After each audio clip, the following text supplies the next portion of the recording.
Does it seem like the workplace is getting younger and younger these days? Well, you're not alone. Per a recent report, it's forecasted that by 2025, millennials are going to take up 75% of the workforce. Now, with the change in workforce like this, people could be nervous. They might be asking themselves questions like, do we have to change how we operate as a company? How do I keep employees interested in our company? I'm Scott Leahy, and this is Esker On Air. Today, I'd like to welcome Michelle Venturini, Esker's Director of Human Resources, to talk what the current workforce looks like and how to attract and retain those employees. So, Michelle, welcome to the podcast. Thank you, Scott. I'm glad to be here. Well, I see you every morning in the Esker Cafe getting coffee, but for those listeners who might not know you, how about just a little bit of background? Tell us about yourself, what you do here at Esker. Yeah, you bet. So I'll start with I'm a Gen Xer, since it's relevant to our topic today, just to give you some context. And I have been at Esker for almost a year and a half now. I've been doing HR for many years longer than that. And I have just really enjoyed my time at Esker. It's a fantastic company.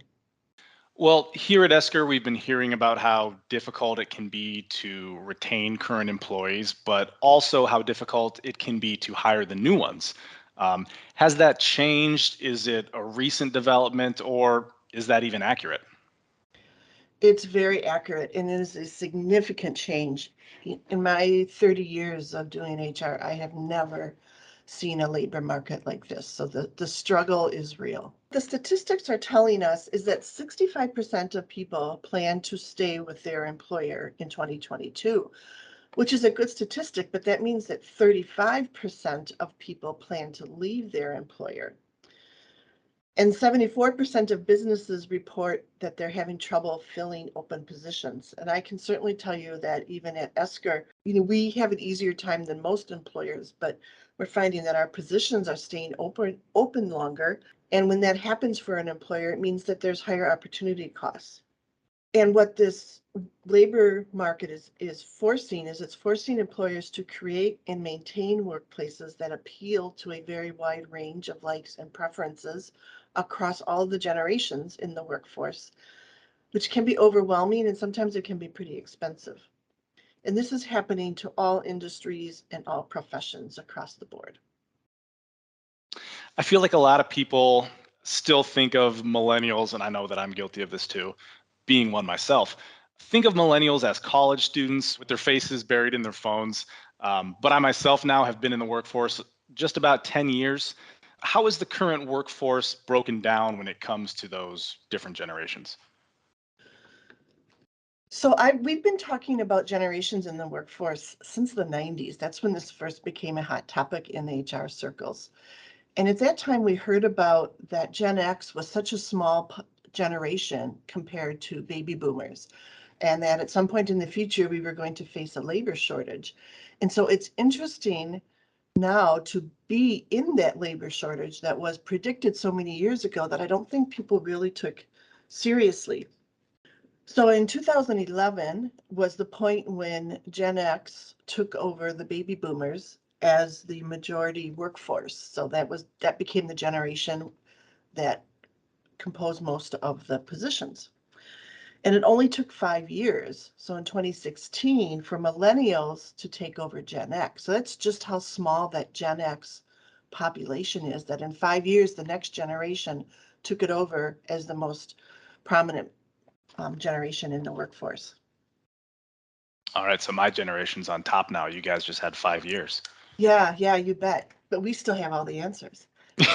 I believe that. So that probably means then our workforce has to be going through some kind of cultural change then as well? Absolutely.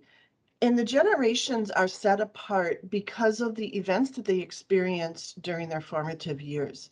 So roughly between the ages of 8 to 18, those are the years that really define what becomes important to the cohorts in a generation and what they look for in employers and what becomes important to them. So as the generations change, yes, expectations of employers change because the experiences of that workforce have changed. There's always a period and an adjustment period when there is this transition between generations.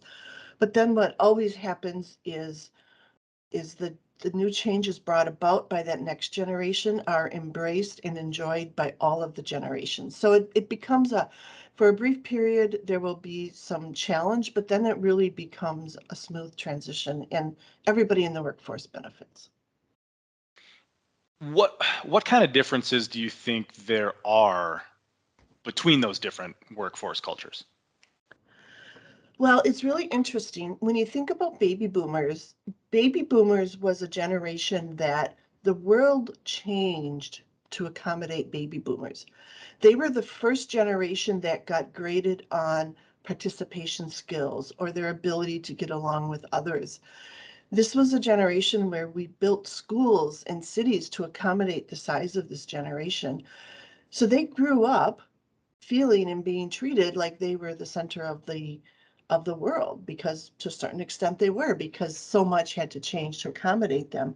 Plus they grew up, especially in the US, during a very strong growth period. We saw the development of the interstate system. We saw healthcare explode. We saw the not social media, but TV really came into its own. And so baby boomers grew up in this very exciting time.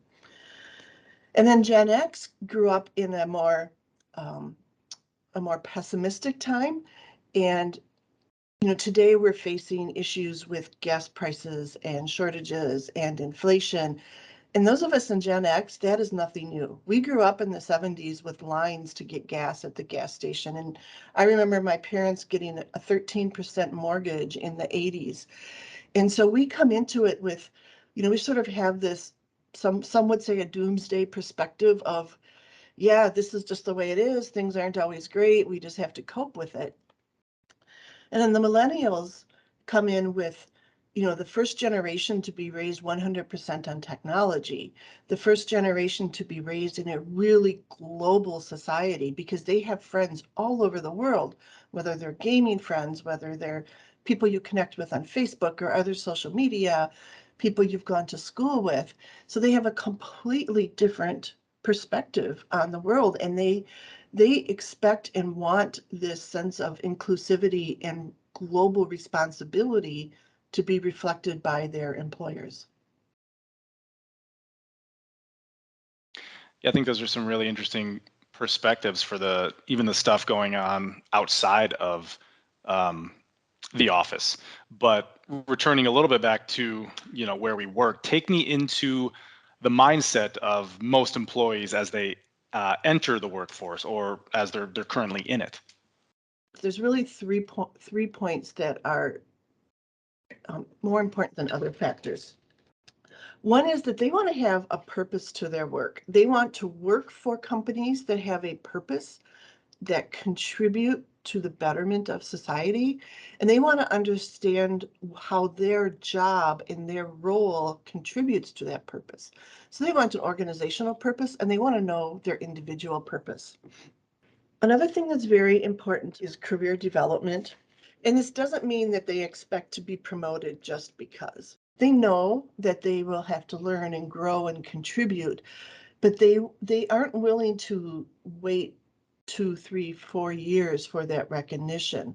They want to see development and career growth happen at a much quicker pace than what the previous generations have been used to in the workplace. And then a last significant point is they're not going to tolerate inefficiencies. They're not going to tolerate procedures that don't make sense. So they want to be efficient. They want fewer obstacles in their work, and they want to be able to get their work done quickly and efficiently. And obviously a huge topic on this program week in, week out, but technology. Technology has been a big part of most people's lives in the last 20 plus years now. What are some ways technology can help retain or attract those employees? So this has been a really interesting growth area in HR. And when it comes to attracting employees, making use of technology, so that includes having attractive social media sites, making sure that your job postings on your company website are attractive and current is really, really important. The other ways that we see technology having an impact is what the pandemic has forced us to do. And we've, for 2 years now, we've been conducting remote interviews and hiring people after remote interviews before we've ever even met them in person. That's a huge shift. And if you had asked people, they would have said that will never work. When we were forced into it, it turns out that it works just fine. Another tool that has become useful is recorded videos or recorded interviews. And some companies use the technology where they'll say, instead of an application, give us a 5-minute presentation about yourself. And the candidate will literally record a presentation and send it off. And that becomes their application. So in terms of attracting and just processing applicants, there's been a lot of changes there. It's also very important when you talk to candidates and they'll ask questions about what's your technology platform? What kind of technology do you use? Because they don't want to work for a company that hasn't kept up. And technology and having the latest gadgets, the latest and greatest technology is just really important. And as a final point, is, Esker practices what it preaches here. And when we tie back to the previous points about wanting more efficiency in their work and fewer obstacles, that's some of the value of what the Esker products provide, because we take these processes that can be very manual, that can be very difficult to navigate, and our tools smooth those processes out and make them easy. And that is important. People see that as part of their purpose and part of Esker's purpose, and they enjoy working for organizations that can state that. Great. Well, thank you, Michelle, for being on our show today. If you have any questions or are interested in what we discussed, we have the Hiring Millennials in a Digital World guidebook linked in the show notes. As always, if you are interested in learning more about Esker, you can find us at esker.com. Thanks for tuning in today, and we'll talk to you next time.